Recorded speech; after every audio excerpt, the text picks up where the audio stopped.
Hi, and welcome to Positive Relationships. My name is Irene Atia, and I'm a Christian counsellor. Today we're going to continue our discussion of attachment styles.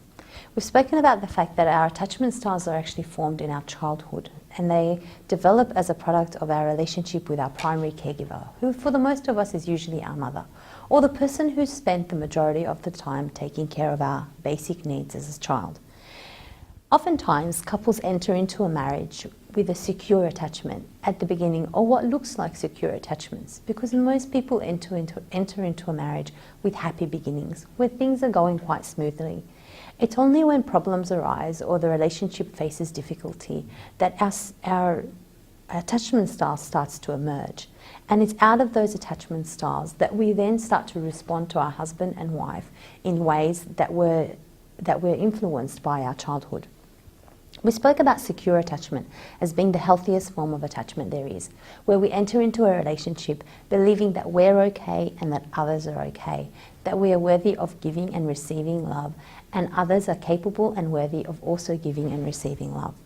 In secure attached relationships, both individuals are able to be honest and open with one another. They're able to speak freely about their fears and the things that worry them, as well as the joys that they experience together in life. They're comfortable in the time that they spend together, and they're safe and secure in the time that they spend apart.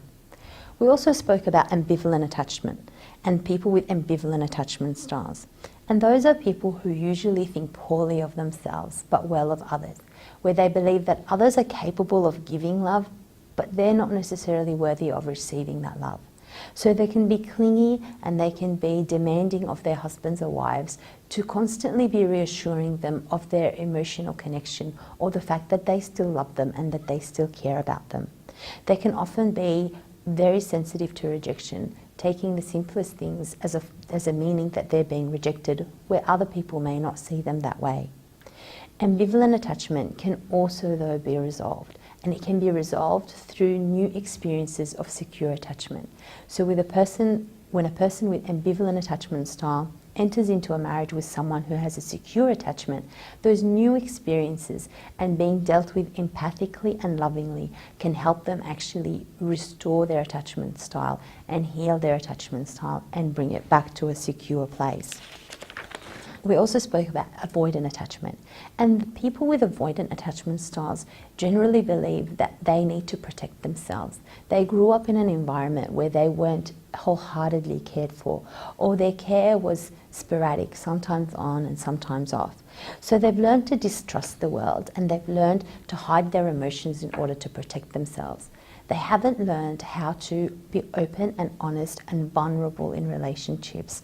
So they're often distant and cold in relationships, and they often have difficulty with physical contact. And again, their attachment style can be resolved through new experiences and new friendships that are long-lasting, where people insist on continuing to be their friend, continuing to show affection and care for them, despite their outward resistance, because internally they still have that need to connect to others and form those secure bonds. Finally, today I'd like to talk to you about disorganized attachment. Disorganized attachment is born out of a childhood where there is abuse or neglect, or where there was trauma in childhood that wasn't resolved. In these people, or with people who have disorganized attachment, they find it difficult to trust themselves or anyone else. They often have had parents with destructive and abusive behaviors, and that has led them to grow up feeling that they're not worthy of love and no one else is capable of giving them love. It confuses them. And as adults, they can't make sense of their experiences. They find it difficult to retell their story as it really happened, and their experiences are often blurred by their past. They haven't learned to self-soothe. They're not able to be in a relationship and take themselves away and calm down and reflect upon that experience and see that they maybe didn't need to be upset. They also find it very difficult to open up. They have so many fears and so much reluctance about being open and vulnerable in a relationship. They grow up believing that I'm not good enough and no one else is good enough either. I can't trust the world. In order for healing to happen for someone with a disorganized attachment, they really need to seek professional help. They need to sit with someone and resolve those past traumas and talk about them and process them and see the impact that it's had on their life.